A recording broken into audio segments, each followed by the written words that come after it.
berfirmanlah Tuhan kepada Musa, "Sesungguhnya aku akan datang kepadamu dalam awan yang tebal, dengan maksud supaya dapat didengar oleh bangsa itu apabila aku berbicara dengan engkau, dan juga supaya mereka senantiasa percaya kepadamu." Lalu Musa memberitahukan perkataan bangsa itu kepada Tuhan. Berfirmanlah Tuhan kepada Musa, "Pergilah kepada bangsa itu, suruhlah mereka menguduskan diri pada hari ini dan besok, dan mereka harus mencuci pakaiannya. Menjelang hari ketiga, mereka harus bersiap, sebab pada hari ketiga, Tuhan akan turun di depan mata seluruh bangsa itu di Gunung Sinai. Sebab itu haruslah engkau memasang batas bagi bangsa itu berkeliling sambil berkata, 'Jagalah baik-baik. Jangan kamu mendaki gunung itu atau kena kepada kakinya. Sebab siapapun yang kena kepada gunung itu, pastilah ia dihukum mati. Tangan seorang pun tidak boleh merabanya. Sebab pastilah ia dilempari dengan batu atau dipanahi sampai mati. Baik binatang, baik manusia, ia tidak akan dibiarkan hidup. Hanya apabila sangkakala berbunyi panjang, barulah mereka boleh mendaki gunung itu." Lalu turunlah Musa dari gunung mendapatkan bangsa itu. Disuruhnyalah bangsa itu menguduskan diri, dan mereka pun mencuci pakaiannya.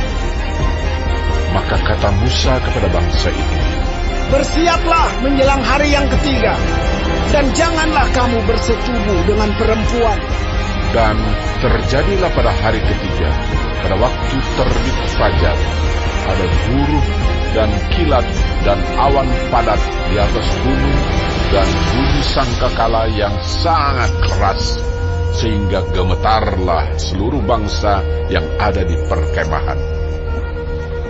Lalu Musa membawa bangsa itu keluar dari perkemahan untuk menjumpai Allah, dan berdirilah mereka pada kaki gunung. Gunung Sinai ditutupi seluruhnya dengan asap, karena Tuhan turun ke atasnya dalam api. Asapnya membubung seperti asap dari dapur, dan seluruh gunung itu gemetar sangat. Bunyi sangkakala kian lama kian keras.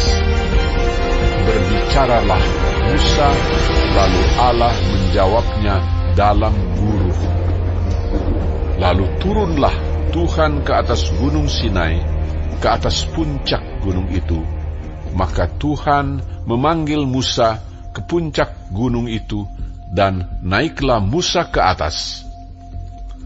Kemudian Tuhan berfirman kepada Musa, "Turunlah, peringatkanlah kepada bangsa itu, supaya mereka jangan menembus mendapatkan Tuhan hendak melihat-lihat.